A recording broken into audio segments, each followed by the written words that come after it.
Awesome to welcome Oakland University head coach Greg Kampe to the Basketball Podcast. Kampe's coaching career is marked by numerous achievements and milestones. He is the current longest tenured coach at a single school dating back to 1984, when Oakland was an NCAA Division II school.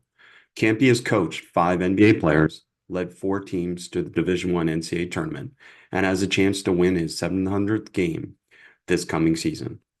The 2023-24 season was particularly noteworthy for Kampe and the Golden Grizzlies. Under his leadership, Oakland won the Horizon League tournament for the first time, securing an automatic bid to the NCAA tournament. As a 14 seed, they achieved a remarkable upset victory over number 3 Kentucky in the round of 64, marking Kampe's first win in this stage of the tournament. Oakland's only previous NCAA tournament win came in the first 4 in 2005. Over the years, Kampe has led Oakland to multiple conference championships, including 3 Summit League tournament titles and 2 Horizon League regular season titles. He is the third longest tenured men's basketball coach currently active, a testament to his dedication and his leadership. Coach Kampe, welcome to the Basketball Podcast. Good to be here, Chris. Great to see you again, and hope I can help you out a little bit today. You always have, Coach. You've always been so generous with your time, and it was very enjoyable to be just across the border from you and see your success. And it was no surprise to me, your success this year, and grateful that you got that big win to get the recognition.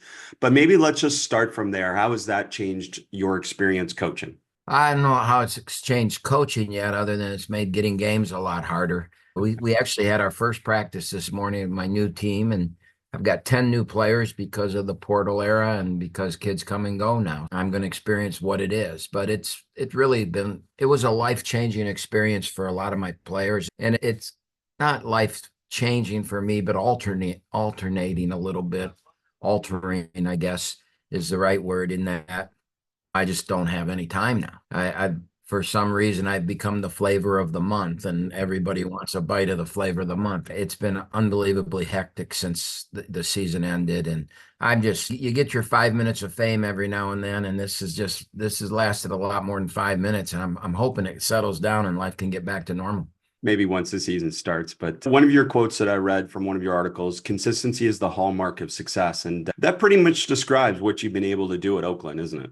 I've always felt that, and I've always preached that to our teams, preached that to our players. As coaches, we all have idiosyncrasies about us, things that we believe, things that we value, and we try and teach that to our kids, and every team's different. But I think that a consistent effort in everything we do in life is all anybody ever wants for you. I want to know what you are. I don't want, like I tell them from an offensive standpoint, what good are you for me if you get 28 one night and 2 the next, and then 17 and then 1? And you just don't want that. You want to know what you can expect from a person on the floor, just like in life. You want to know what you can expect from your spouse. You want to know what you can expect from your boss. You want to know those things, and you want a consistent effort. So if I can teach that to our team, I think it's worth it.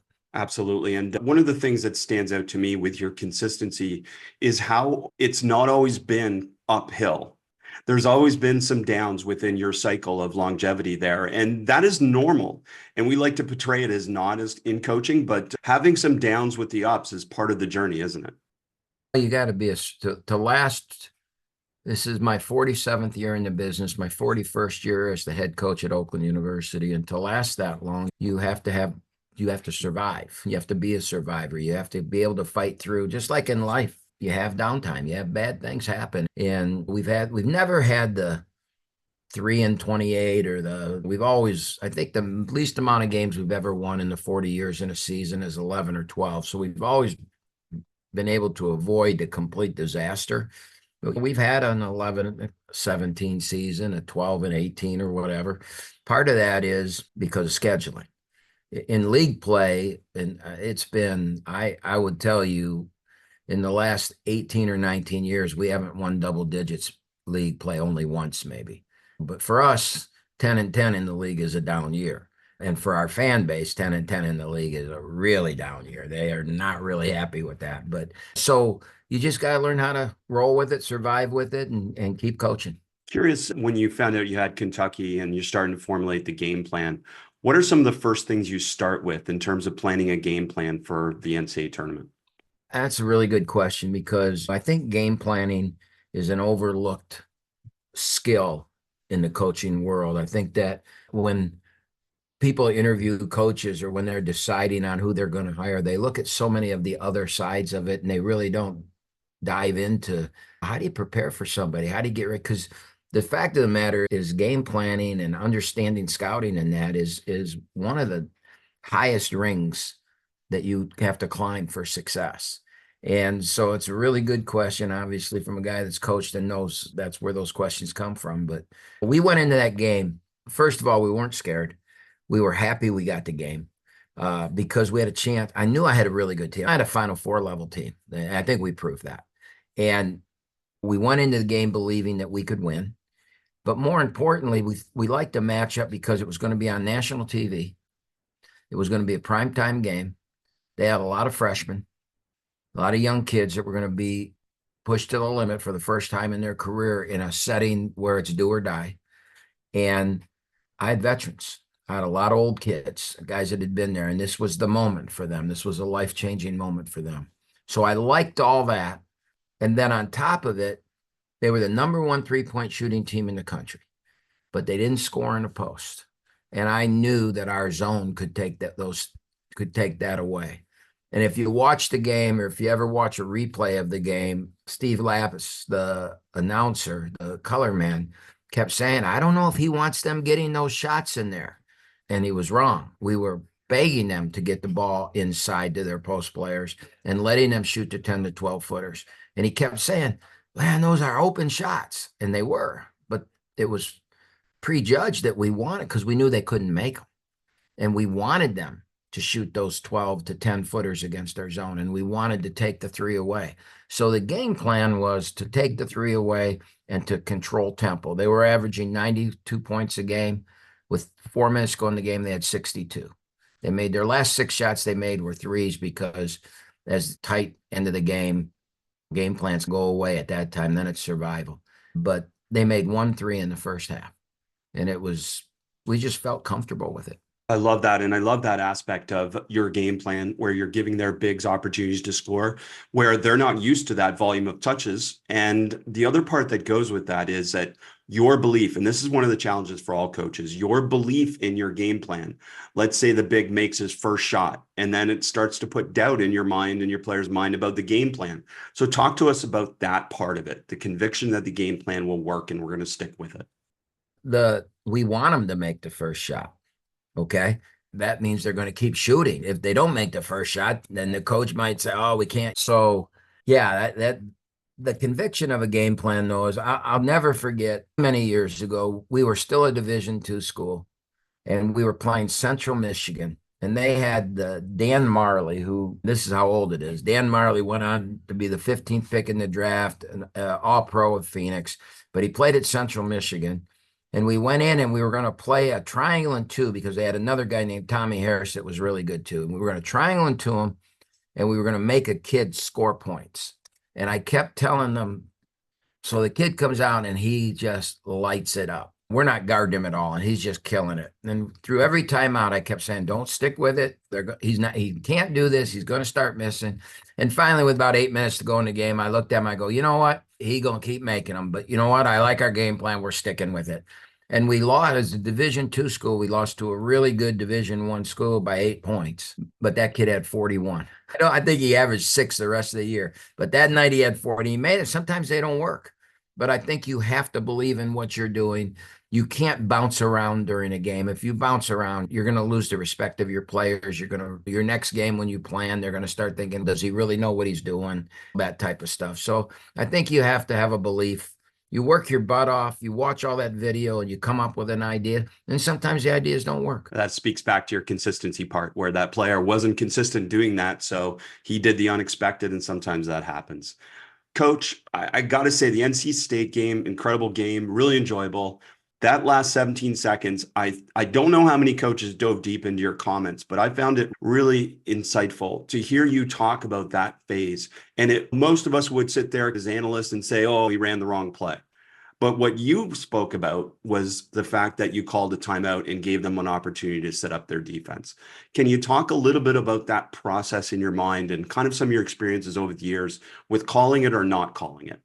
I usually, and so just to set it for the listeners, There's 17. We get us, the game's tied with North Carolina State. There's 17 seconds to go in the game, and we get to stop, and it's our ball. I have 2 timeouts left. We get the rebound, the ball comes up, and the ball was in the kid's hand that I just didn't think I wanted it to be in his hands. And so I decided to use a timeout, and it was a bad move. It really was, because NC State had a kid, and their best player was a big heavy set kid, DJ Burns, I think his name was, and really heavy set. Wasn't great at the defensive end. And by me calling the timeout, it allowed them to take him out and put a more athletic kid in. And that athletic kid made the defensive play that kept us from getting the shot. And so as I analyze it now, I normally don't call the timeout, but for some reason I did. And I've got to live with that the rest of my life. Everybody's talking about, you beat Kentucky. What a great run. And I'm sitting there thinking we're 10 seconds away from the Sweet 16, and I didn't get us a shot. And that's what coaches are supposed to do. And I didn't get it done for us. And that's going to haunt me forever. But the other side of that is, then you say, why did I run that play? That play had been very successful throughout the tournament. Trey Townsend had 32 points in the game, and I wanted the ball in his hands. Obviously, I've fought with myself over that, and you dream of those moments because you want to be prepared for those moments. And the play that I would have thought I would have run, I had run with about 2 minutes to go. We had needed a basket, and we got it with the play. And it was a real quick hitter, and maybe I should have just rerun that back and run it again. But we outthink ourselves sometimes, and that's just something that I got to live with. We absolutely do. And that's incredible insights in terms of the process and everything behind it. And of course, people texted me quite a bit after the win versus Kentucky, knowing that we had a relationship and we were nearby when I was at the University of Windsor. And one of the things that constantly stood out to me about your program was your fast-paced offense. Of course, this past season, you weren't necessarily that fast-paced offense, as you already alluded to. So talk to me a little bit about your adaptability, which I have found remarkable over the years with all the different players that you've had through your program that have been successful, but also just your adaptability and your style. I think that comes from when I sit down on things like this, or when I get interviewed or things, people ask me, what is your offensive philosophy? And the truth of the matter is, my offensive philosophy is I just want to win, right? Now, I don't want to be known as a guy that had this and I just want to win. And at our level, I'm not at Duke, I'm not at Michigan State. I don't get to go out and say, I want you, and I want you, and I want you, and they come. I go out and say those things, but I usually don't get those guys that I want that are going to fit the system. What I got to do is I got to go out and get the best player. And then I've got to figure out how to win with those best players. What does this kid do well, and put him in a position to do that? Early in our Division I transition, in order to get players, we came up with this idea that, man, if we play fast, because at that time, people were just beginning to learn about the three-pointer. They really didn't understand the analytics of it. And I said, if we shoot a ton of threes and play fast, it'll be a little bit different, and kids will want to come play in that system. We did that, and it was successful. And some of my greatest teams, as you said, we led the nation in scoring. We led the nation in three-point shooting. I got the all-time greatest three-point shooter in the history of college basketball. Got all 4 different guys that have led the country in assists. You can't do that unless you play fast. And the bottom line was, this team I had this year was one of the most talented teams I've ever had, but we didn't have a true point guard. We didn't have that distributor. We had size. We were 6'4", 6'5", 6'4" on the perimeter. And what we could really do is shoot it, and Townsend could score it in the post. And so we had to maximize every possession. And for us to win, we wanted to make sure that you had to play against our defense, that it was, because our defense was really good. And you couldn't get up and down and not play against it, right? In a fast-paced game, there's a lot of times you're shooting transition threes. The shots are going up in the first 7 or 8 seconds of the shot clock. So that wasn't our strength. So you got to adapt. If you can't adapt, how can you win? You adapted so well. And you mentioned the three-point shooting. And that's another thing that stood out to me when people ask me about your program is that you've always embraced the three-point shot and you've always had great spacing on offense in particular. Certainly, you're known for some of your sets and the execution of your sets for your best players, but I've always been blown away by the spacing. Can you talk a little bit about how you develop that spacing within your practices? It's interesting because we had our first practice today and we ran a play and a kid was way out of sync. And I stopped practice and I said, you have to understand that all plays and all offenses look good when the ball goes in the basket.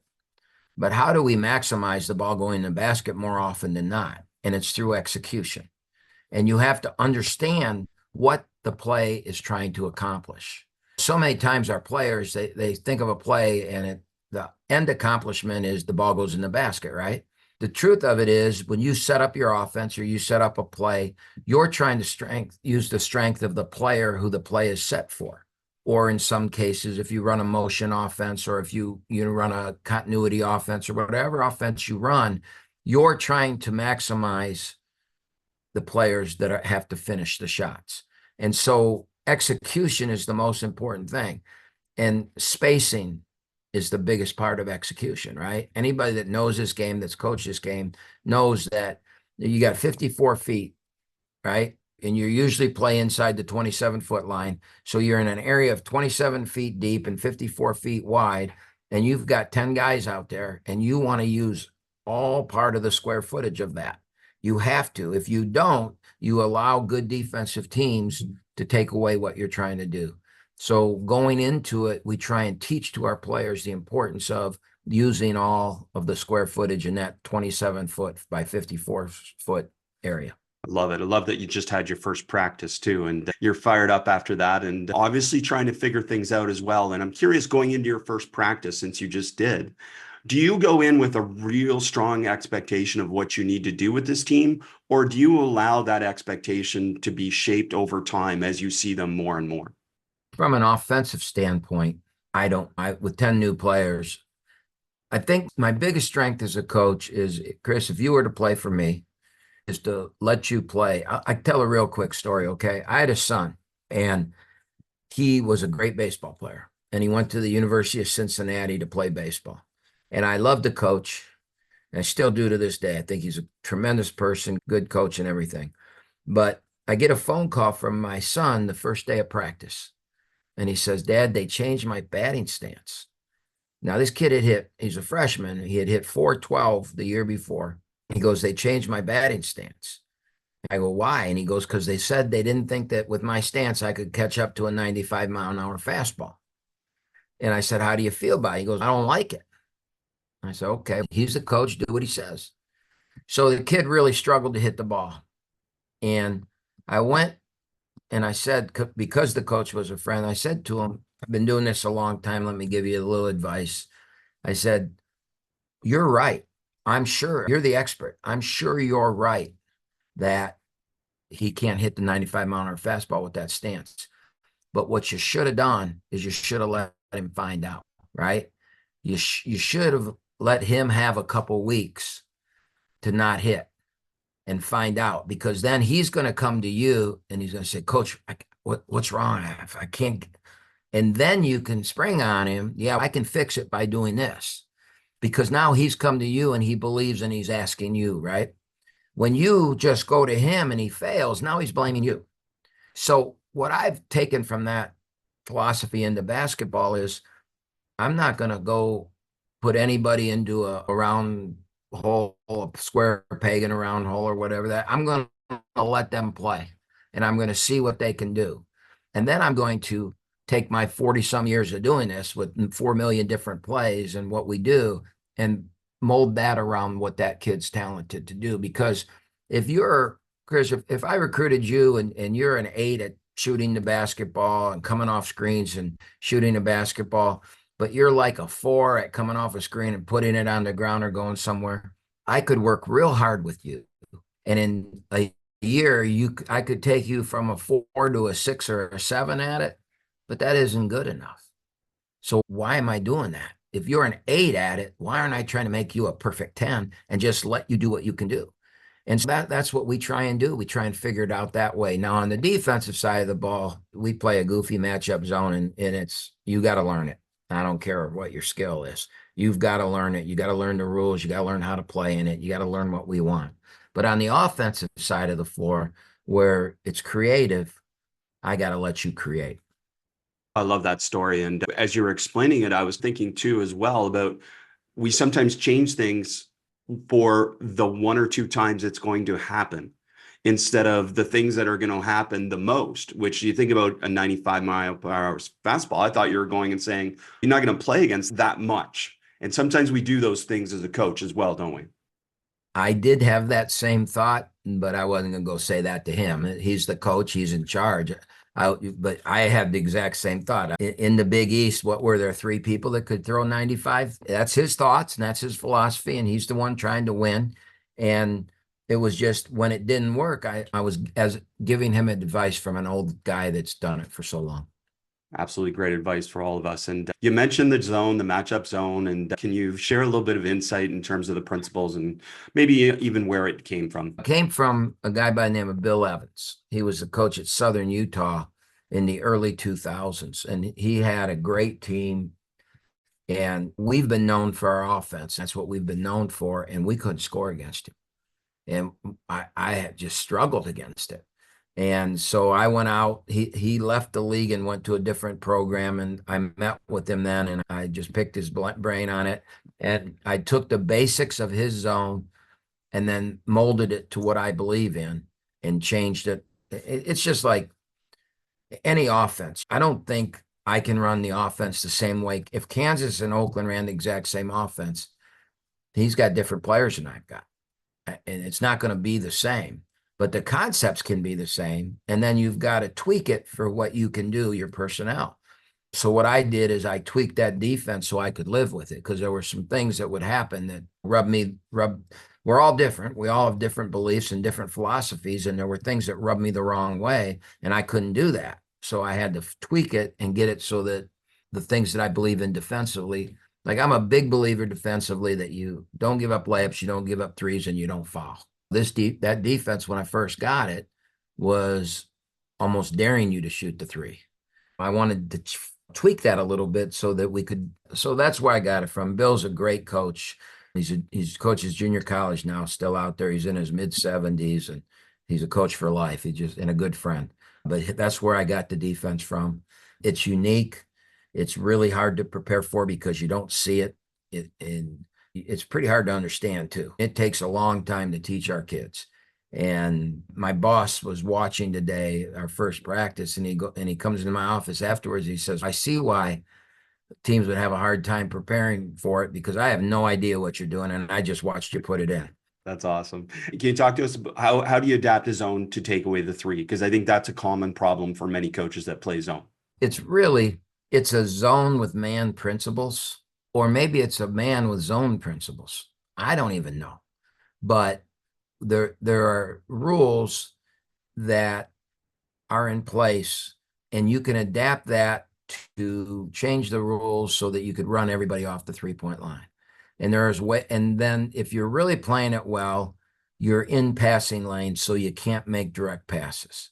And the easiest way to get a 3-point shot is through a help and recovery type defense, right? You make the defense help, and then they've got to recover to a shooter, and you can make a direct line pass to him where he can catch and shoot.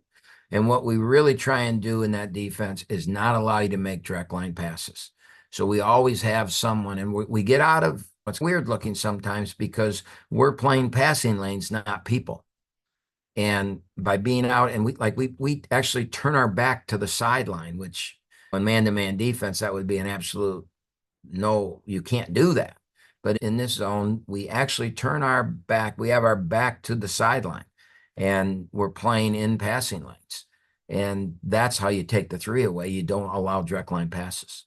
Can you explain a little bit? You mentioned the challenges of learning it. I think that's a common problem for many coaches that are trying to install zones or different types of defenses is it's really hard to prepare for what your opponent's going to do in particular. Can you talk about the process of teaching this type of defense in its abstract ways in particular? First of all, you have to believe in it. And A lot of guys won't do things like this because Joe Fan doesn't get it. And Joe Boss sometimes doesn't get it, right?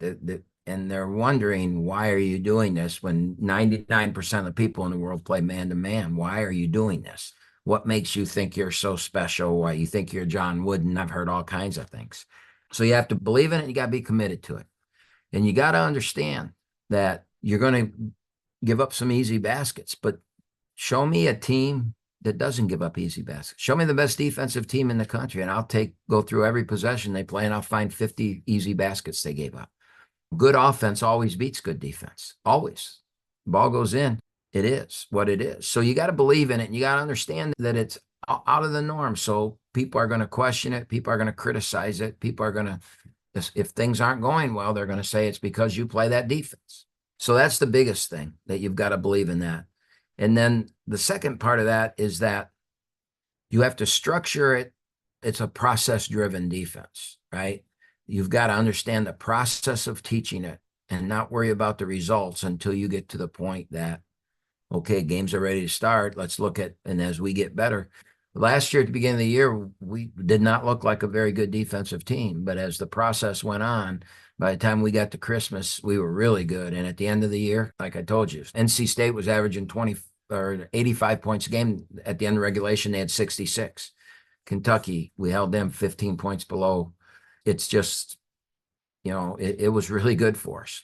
What adjustments are you able to make within that zone based on your opponents? Let's say they have heavy size. Let's say, obviously, they have some elite penetrators, or let's say they run some actions into the middle of the zone. What are some typical adjustments that you can make? That's what makes it so great, is you can do anything to it. A lot of zones, if they overload, you got a guy on the other side playing nobody, right? In this case, if they overload, we just take the guy that was over there where they don't have anybody, and we bring him on over to that side, and now we don't have anybody over there either. We think the great thing about playing a zone is we got a book on everybody. And what I mean by that is, when you play it year after year and you repeat who you're playing, we know what they're going to do. So we have a video book on all our opponents. This is what they do or try to do against our zone. And then we, in our summer, we'll start prepping in practice. That our players don't know that we're getting ready to play against the University of Detroit zone or zone offense.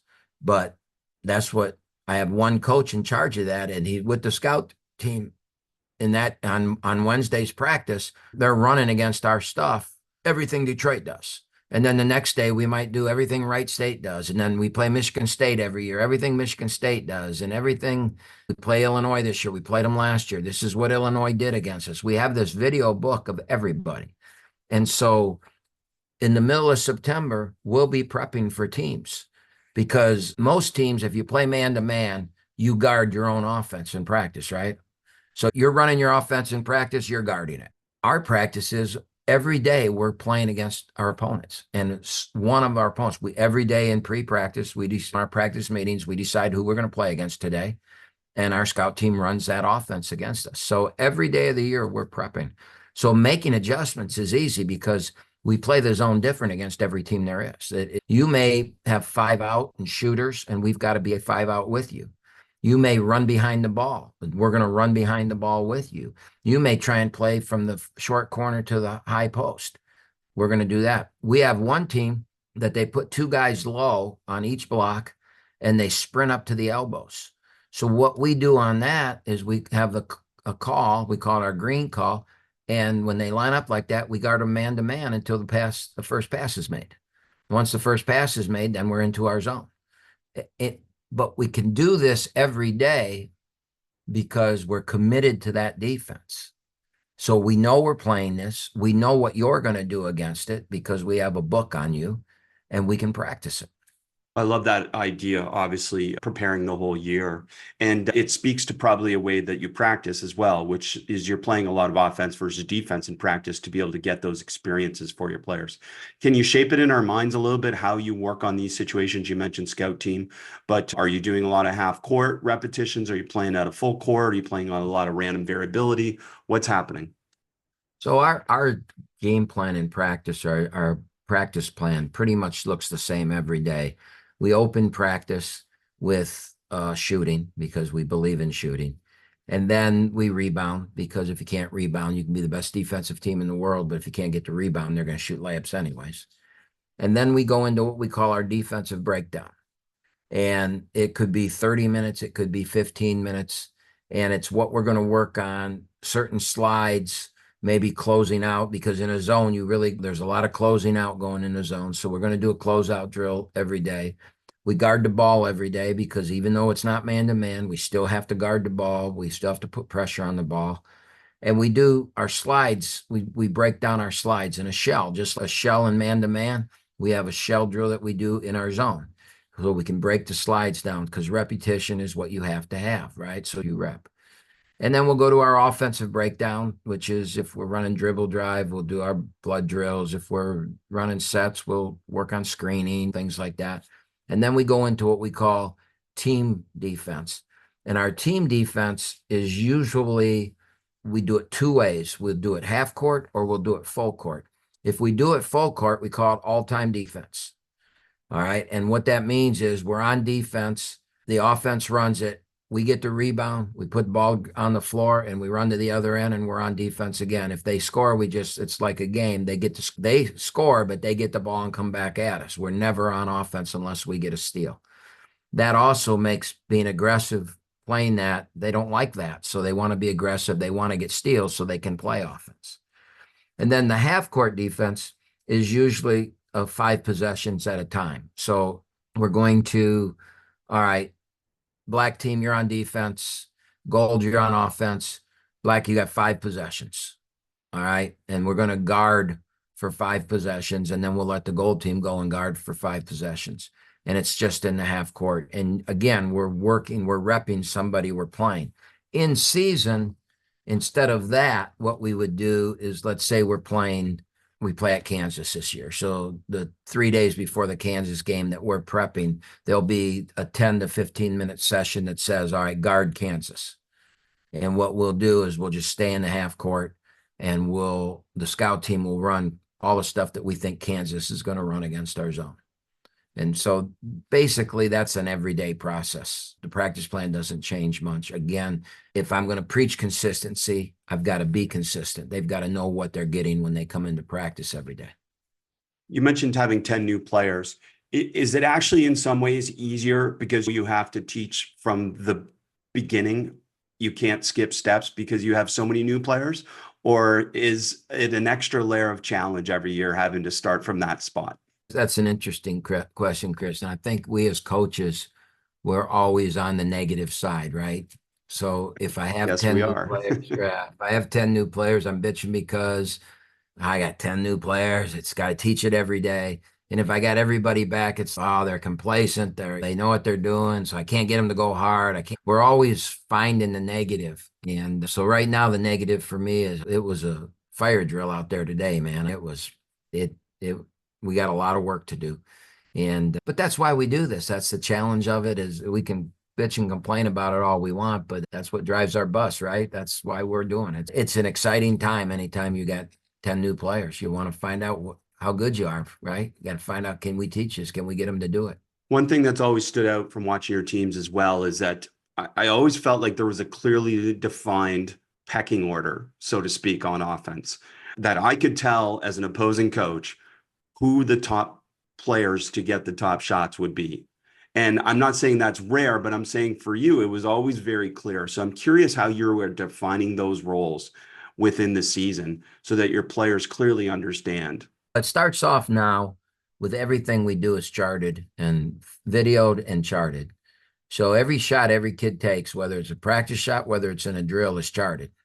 And so when they come in and want to know why they're not getting shots, you're shooting 33% on the season. Why is that going to change in the game? I'm a game player. That's too bad because right now it doesn't look like you can shoot it, right? So, we believe in that. We believe in that you earn your way. And I believe that, I can't remember who it was, but maybe Pete Carroll, not Pete Carroll, the football coach, Pete Carroll or whatever his name was. Pete Carroll from Princeton, yeah. Yeah. He made a statement in it. I read his book, The Smart Take from the Strong. And in there, he made this statement. I had a player ask me, say, I'm open, coach. I should be able to shoot. And he said, there's a reason you're open, because they know you can't shoot. And that always just struck me. That's true. And I want the guys that I trust to score, our best players, our best shooters. Again, I go back to that philosophy. I just want to win. And it doesn't matter who that is, but if you're a 45% three-point shooter, then you're going to be the guy shooting. And our sets and our plays are going to be to you. Now, you other guys make your open shots, because you're not, if like you're playing us, Chris, and you know that Trey Townsend's going to get the ball on the left elbow, you're going to design a defense to stop that. That normally means somebody else is going to be open. So they got to understand, okay, I'm open. I'm going to get that shot. I got to make it so that the coach can gain confidence in me, and he'll run plays to me then too. You mentioned dribble drive. I know that's always been a bit of a foundation of your offense. Is it still? And then with that, what are some ways that you've evolved the dribble drive over your time? That's interesting, because I learned it from John Calipari. And a couple years ago, he called me on the phone, asked me to come speak on it, because he goes, "You've surpassed me on it. We don't run it as much anymore. And I know you really, any offense or any defense," and I spoke to this a little bit ago, I think you turn it in. If you're a good coach, if you're someone that's comfortable with what you do, you take from people and turn it into your own. You don't watch a clinic and say, "Oh, that worked for this guy, so I'm going to do it, and I'm going to do it exactly the way he does." That's not going to work. If you were to hear me speak on offense and you liked what I'm saying and you just took what I do and did it, it's not going to be successful. What you got to do is take what I do and then turn it into yours. Like I'll see a coach, and I watch like your Twitter account. You put plays out all the time on Twitter. I watch every one of them. And if there's one I like, I take it, I text it to myself. All right. And then I'll go into my office and I'll take that and I'll keep looking at it, and I'll try and put it in different sets. That same action, but in the sets that we run, like 4 across. I don't run 4 across. So I like more of a box. So how can I do that same action into a box? And so that's what we have to do as coaches to be successful. We can't lose what we do because somebody else is good, but we can take what they do and turn it into ours.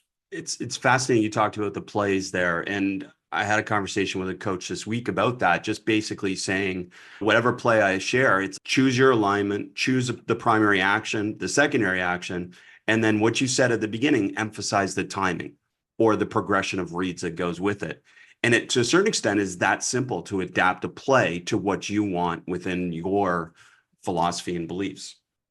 It really is. It's just, you look at things and you say, "Oh, I haven't thought of that one. Oh, that's good."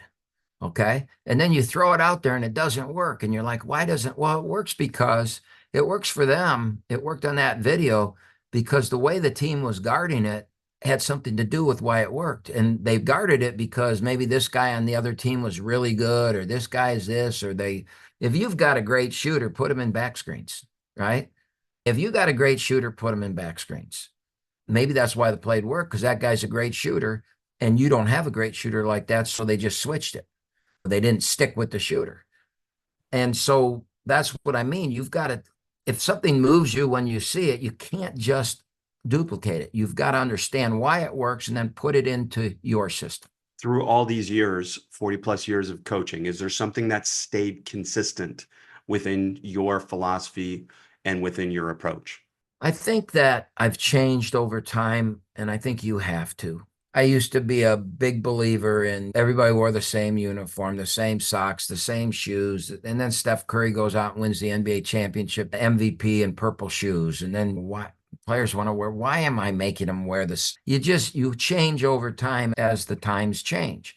But I do think that you have to know what you value as a coach. And I think it's really important that, number one, you know what you value as a coach, and number two, that you relay that to your players. Have to know what you value.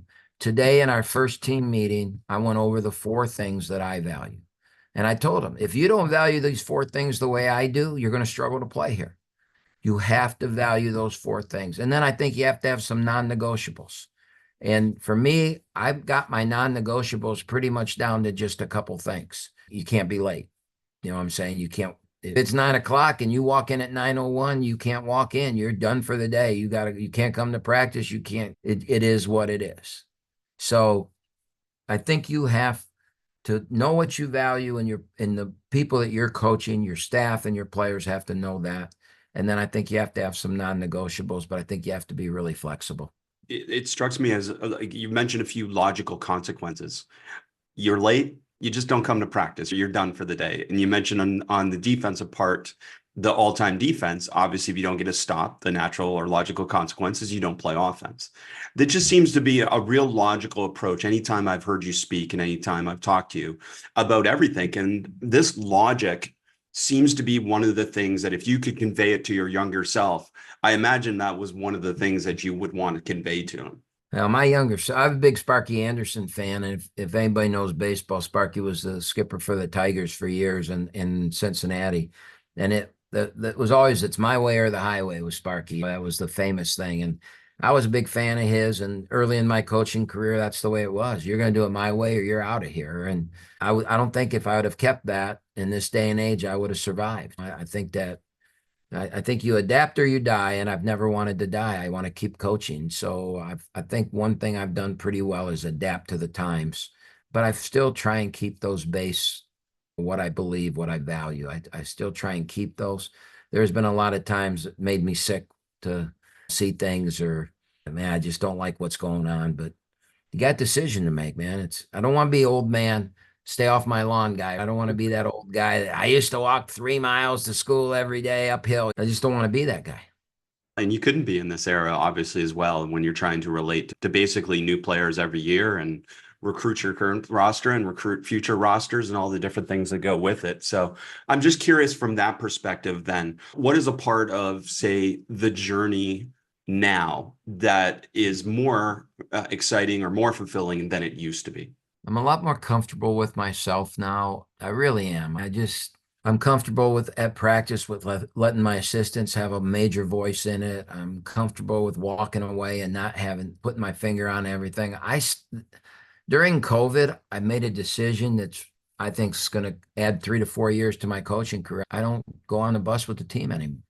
The only time I travel with the team is if we're on a charter flight or an airplane flight. The rest of the time I go my own, and they like it better too, because I'm not on the bus listening. And when they stop to eat, I'm not mad at them because they ate a piece of ice cream or something. I mean, I don't know what's going on.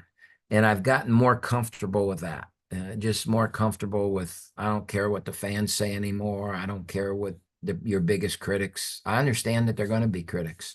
It's interesting, Chris, I was speaking at an event a few weeks ago, and we were talking about the timeout at the end of the NC State game. And I was talking about commentators, and I say they pay these ex-coaches money to do the color, and then they're yelling, he needs a timeout. This is what I would have done. This is what I would have done. And I said to the group I was talking to, that guy got fired. The reason he's a commentator is because he got fired. So he's telling me I should be taking a timeout, but he did take those timeouts, and look what it got him. So I've gotten more comfortable with, I don't care about that kind of stuff anymore. You'd say what you want. I don't care. That's such an amazing stage in your life, I know. And I read about that fact that you didn't travel with the team, especially as in reference to the NC State game, you driving home. But I'm just curious, how do you explain that to your team? Because I think that's the blowback people would say is, oh, you're not part of the team or you're abandoning them, et cetera, which I totally relate to what you're saying. Because I feel like it's better for my team if I'm not around them in some of those pre and after moments. I don't think I ever have explained it to them. I think they just accept it. I think the leadership of my team, my upperclassmen, take care of those things for me. Now, I think I have great relationships with those kids. I take them to lunch, I take them to dinner, I sit with them, I talk to them. So they take care of those things for me. That's a good question. It took me by surprise. I never have said. I'll just say, okay, the bus leaves at 3:30 today. We're going to, Cleveland State. I'll see you tonight at the hotel. I might say something like that, but that's it. That's perfect. And what's the process for you after a game then? You mentioned obviously not being with the team to at a certain point, but how does that process work? A road game? Yeah. Yeah. So one of the things that this has done is when I traveled with the team, when we would get back to Oakland, we would go in the locker room and I would talk to them. And some of those times we'd sit there for an hour and it'd be 2 in the morning and I'd be mad. And we just lost a heartbreaker and we get back and I took out on them. And so that they're glad because now I don't know what they do when they get back. I go home and they go home. We don't sit in that locker room from 2 to 3 in the morning and hash out why this Johnny didn't check out or why Jimmy shot a shot he shouldn't have shot. We don't go over that kind of stuff. We move on, and it gives me that 24-hour period till the next game or the next practice that some of those things I might have vented, I don't vent anymore. So for me, a game ends on the road. Obviously, I got to go do my radio show immediately after the game. I go into the locker room, I talk to the team, and then I go get in my Coach Smith gets in his car. I sit in the passenger seat and we drive home. Or like I said, when we fly, then I'm with them. But the rest of the time, when we fly, I don't go on the bus to the airport. I take a car to the airport. So when we get back, I'm not on that bus going back to the arena and being in the locker room with them when they unpack and that. So I've taken myself completely out of that equation, and it's been good. It was a smart move. I love hearing about this. It just reflects your self-awareness, and also the process of all this is fascinating as well. Coach, obviously new season, new expectations that happens every year. This year, maybe a little bit different just because of the attention that was on you at the end of last year. I'm curious, are there any steps that you've taken to be able to handle that process? No, at my age and what I've done, you can pretty much everything you've been through it. What comes at you, you move forward. We're playing one of the hardest schedules we've ever played: Kansas, Illinois, Michigan State, Boise State. It's just going to be a brutal schedule. We got a chance to make some noise, though. If we can win a few of those games, we got a chance. I think we're good enough that we have a chance to repeat as Horizon League champions and get back to the NCAA tournament. And now that you've gotten in there, we're 2-4 all time in the NCAA tournament. Now we want to get to multiple wins in 1 year and get to a Sweet 16, get to an Elite Eight. So those are the expectations. I don't mind having expectations like that. The truth of the matter is it's going to be really hard to do from Oakland, but what fun is it if there aren't expectations, right? Love it, Coach. I can't thank you enough for sharing the game with us and spending some time with us, and all the enjoyment over the years watching you and your program as well. Thank you. Chris, you've been a great friend, and I know you were a really good coach. I don't miss having to go against your teams. I know that.